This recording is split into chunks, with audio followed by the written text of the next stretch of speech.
Okay, I don't usually do this, but I guess I probably should in case they ask for further evidence or something. My name is Graham Luciani. I'm 28 years old, living alone in my childhood home.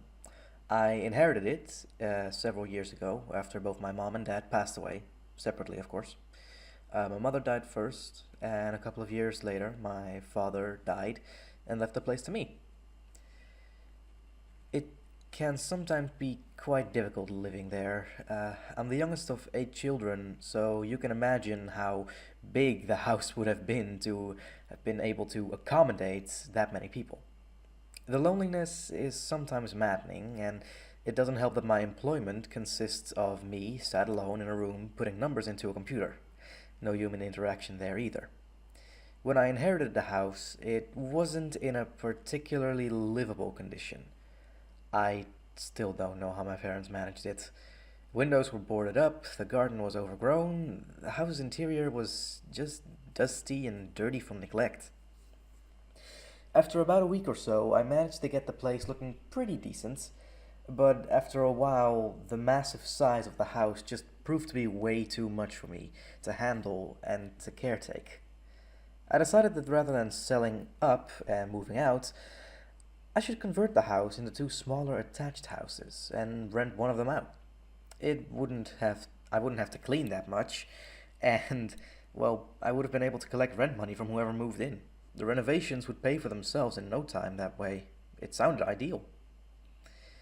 In the town where I live, though, before making any major modifications to your lot, however, like having a pool fitted, demolition, building expansions, etc., you have to first visit the city hall, discuss your plans, and ask for permission. Most of the time, it's pretty straightforward and simple. Apparently, my case wasn't, though.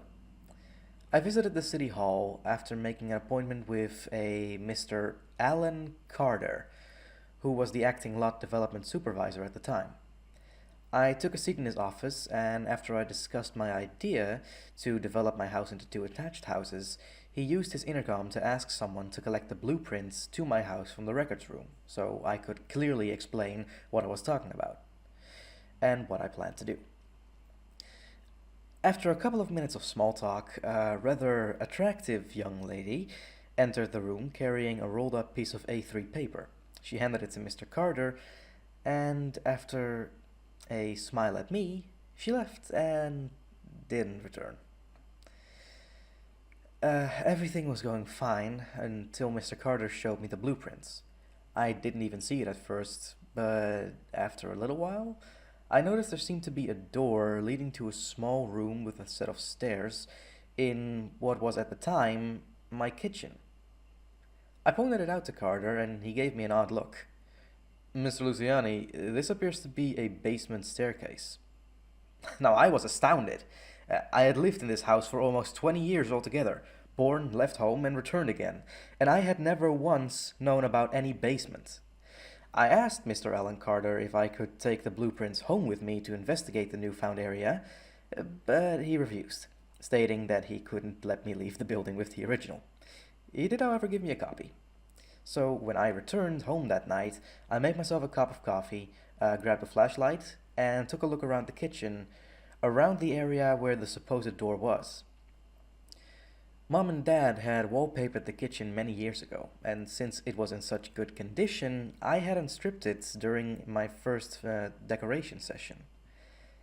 It was an ugly, yellow floral pattern thing, and now that I was up close, running my fingers along it to find any sign of indentation, I kinda wished I had torn it down before. After a little while of fumbling around with the wallpaper, I did indeed find a small area that seemed uneven. Now, now relatively excited to find out what was in this new room, I took a kitchen knife from the sink drawer and hacked away at the area of wallpaper. After some tearing and cutting, I eventually tore most of it off, revealing a door. After I found that, I just tore the rest off.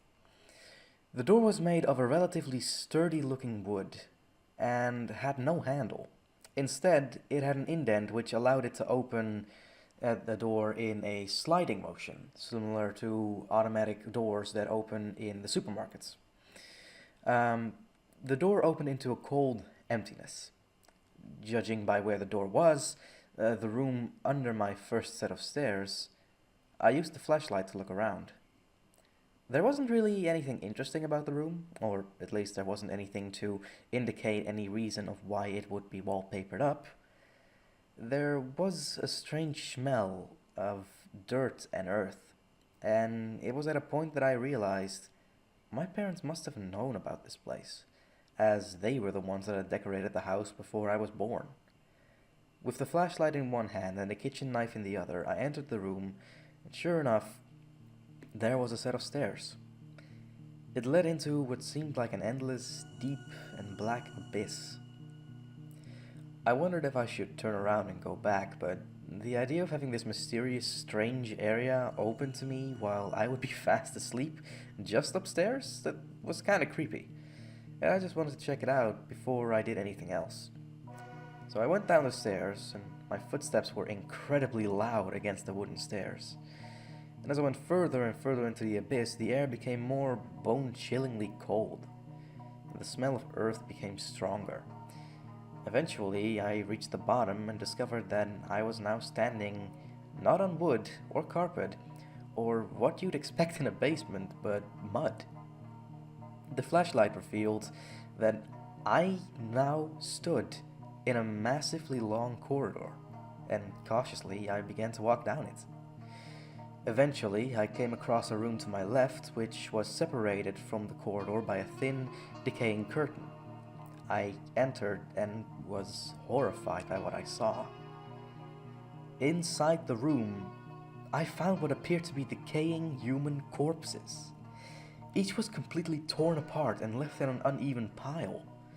There had been a relatively mild earth smell up until now, but as I entered the room, the stench of meat had hit me.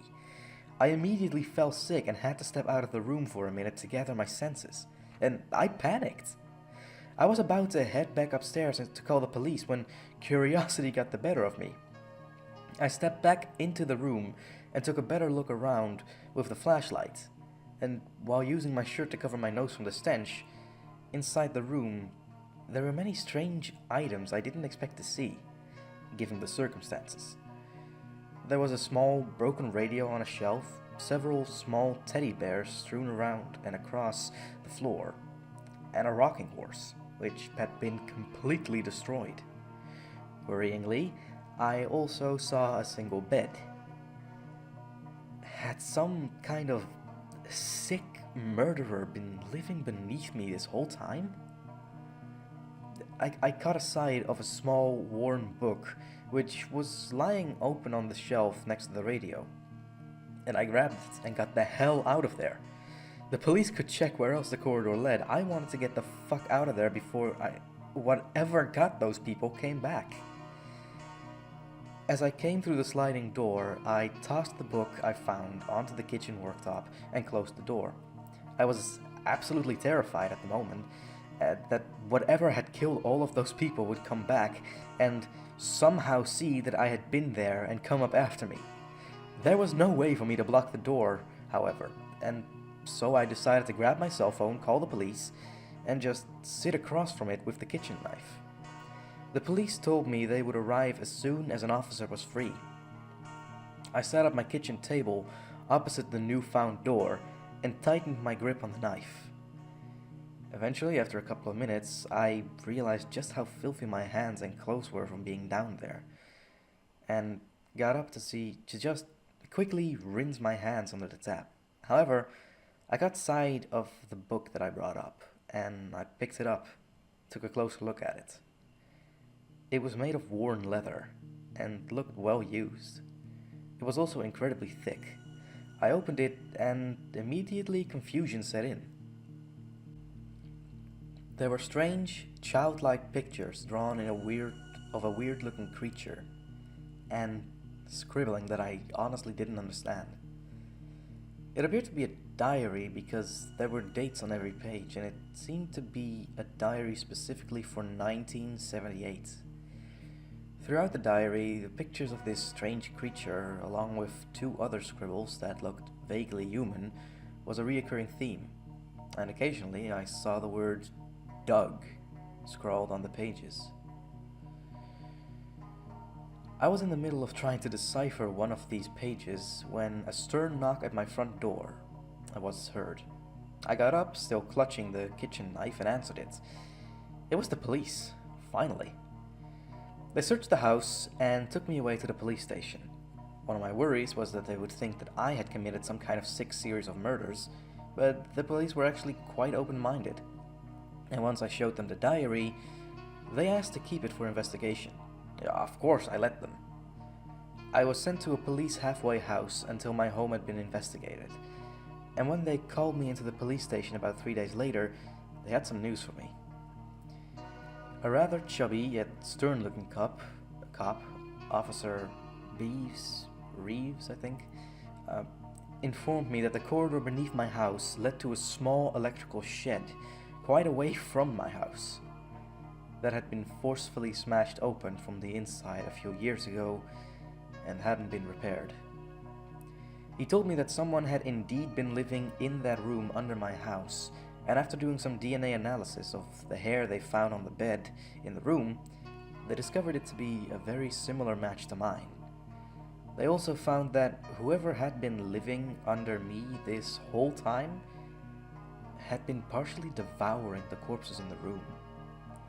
He also told me that they had checked the previous medical records of myself, my siblings, and my parents, and had discovered that my mother had in fact given birth to 9 children, the eldest of which was born in 1972 and had been diagnosed with an unknown illness which caused it to have several horrific mutilations.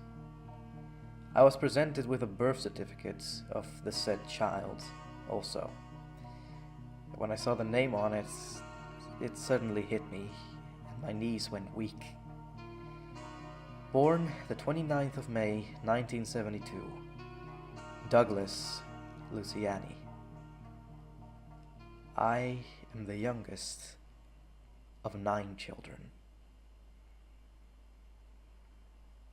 The Under by Cooperwithacamera.